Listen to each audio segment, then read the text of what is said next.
So let's start Ashtang Chikitsa. The first thing, when I'm talking about Sharira, the word Sharira means body and mind both. जब मैं आपको बोलूंगा शरीर, तो इसका मतलब body as well as mind. Because in कुंभक पद्धति, in कुंभक कलाचार और Ayurveda कलाचार, in yoga कलाचार, there is nothing called as mind separately. It's always Sharira. Both body and mind complex is called as Sharira. मैं एक एग्जांपल दूं आपको. Let's take example. Open your mouth and try to think. अपना मुंह खोलिए और सोचने की कोशिश कीजिए. Open your mouth and try to think. Oh, it becomes difficult. 50 किताबें पढ़ लीजिए, दिमाग को रोकने का कोई तरीका नहीं मिलेगा. And just a little bit, if you know how it works, ये काम कैसे करता है, अगर ये आपको मालूम चल गया तो एकदम से पकड़ लेते हैं. You just catch it then and there. तो मुंह खोल के आप सोच नहीं पा रहे. So is your action and your mind different? Is your body and mind different? No, it is not different. ये अलग नहीं. So your body and mind complex constantly strives to live. ये आपका शरीर हमेशा एक जद्दोजहद में रहता है जिंदा रहने के. हाँ या ना? So there is something called as प्रकृति, new cellular formation. नए नए सेल्स और टिश्यूज आपके शरीर में बनते हैं. And there is another aspect called vikriti. Lot of cells which has aged, they die. बहुत सारे ऐसे सेल्स और टिश्यू जो आपके शरीर में काम नहीं कर पा रहे ठीक से, वो खत्म हो जाते हैं. After a certain time period, certain age, they wear off. This is wearing off is called as vikriti, and production is called as prakriti. Right? ये दो चीज हमेशा चल रही है. There has to be a balance of these two things, manufacturing and release. ये दो चीजें हमेशा बैलेंस में होना चाहिए. Now, I'm giving you another example.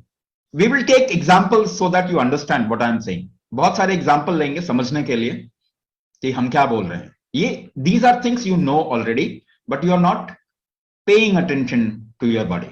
आप ये चीज जानते ही हैं मगर वहां पे ध्यान नहीं जा रहा आपका. So when there is a polluted area, you enter a polluted area. एक बहुत ही प्रदूषित जगह पे आप जाते हैं. If you watch your breath, अगर अपनी सांसों को जरा ध्यान दे सांसों पे, what happens more, inhalation or exhalation? जरा सोचिए, please think about it because your body is the primary responsibility. क्या करते हैं आप? ज्यादा इनहेल करते हैं, ज्यादा एक्सहेल करते हैं? ज्यादा सांस लेते हैं, छोड़ते हैं? ज्यादा छोड़ते हैं आप, लेना नहीं चाहते हो. Your body doesn't want to. अगर धुआं कहीं भरा है तो आप देखेंगे आपकी सांस रुक जाती है. You don't take in, you try to exhale more. If you get tired, अगर आप थक जाते हैं, what is tiredness? थकना क्या हुआ? Lot of toxins in the body, isn't it? What do? You do long exhalation. This is what you do. You do long exhalation, less inhalation.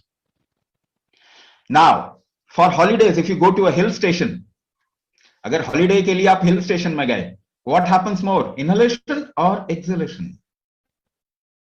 If you observe, you inhale more. जब भी आपके शरीर में सही situation मिलती है, if there is a right situation, your body wants to manufacture more, it inhales more. When there is a bad situation, your body wants to throw out more. आपका शरीर चीजें बाहर निकालना चाहता है, more exhalation. So how is your environment, nearby environment? आपने आसपास के वातावरण का क्या हाल किया है? आपने नहीं, मैं तो कहूंगा सभी humanity. I'm just talking about humanity. I'm just saying it in that way. हमने क्या किया वातावरण का? खराब कर दिया. Do you think your body wants to inhale more or exhale more? It wants to inhale less and exhale more. So is construction happening more or destruction happening more?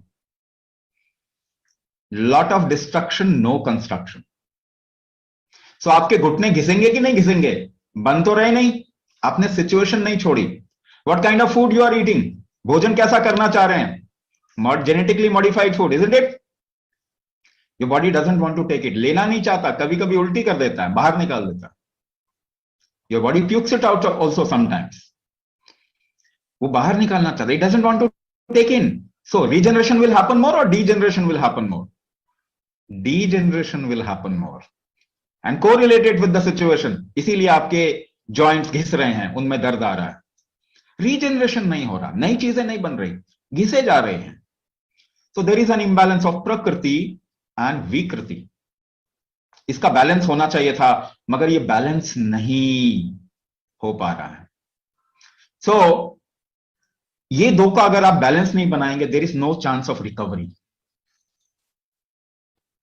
So what are you doing to create a balance of these two things? You are not doing anything. तो अपना treatment करेंगे नहीं तो होगा कैसे? First of all, so this is the first thing that we need to get to, a balance of prakriti and vikriti, a balance of regeneration and degeneration, and there is a method to do it. इसका एक तरीका है करने का। अगर आप अपने आप को बचाना चाहते हैं, what do you do? Somebody is hitting you, कोई आपको मार रहा है, you feel डैमेज ना, you think there will be a damage, what do you do? क्या करते हैं आप? सांस रोक के टाइट कर लेते हैं अपने आप को, you hold your breath and tense your body, isn't it? Yes और नो? आप जानते हैं इस बात को, ऐसा नहीं है। Whatever I am saying, you know it already. तो आप सांस रोक के बचाते हैं ना। अगर हॉरर मूवी देख रहे हैं, if you are watching a horror movie, there are certain scenes that you don't want to watch, देखना नहीं चाहते ना, हाथ रख लेते हैं आंखों पे। एक बच्चे को देखो, see a kid, the kid will close the eyes, so you hold your senses also to protect yourself. अपने आप को बचाने के लिए अपनी दृष्टि को, कहीं पे खराब स्मेल आया तो आप रोक लेते हैं ना सांस, you hold your breath. If there is a bad sound, you close your ears, आप नहीं सुनना चाहते इसको, you hold your senses. So holding your breath, holding your senses is called as kumbhak, इसको नाम दे रहे हैं हम। तो it is not just breath hold, it is the hold of senses also. आपकी पंच तन्मात्राएं जो है, शब्द स्पर्श रूप रस गंध, all the 5 senses, you hold the senses to protect yourself. So there is a way of creating more prakriti and balance out the vikriti. You can't stop vikriti. देखिए आप डिजेनरेशन स्टॉप नहीं कर सकते, this is a natural process of life. You will age, but you must age gracefully. ठीक है? तो how to balance vikriti?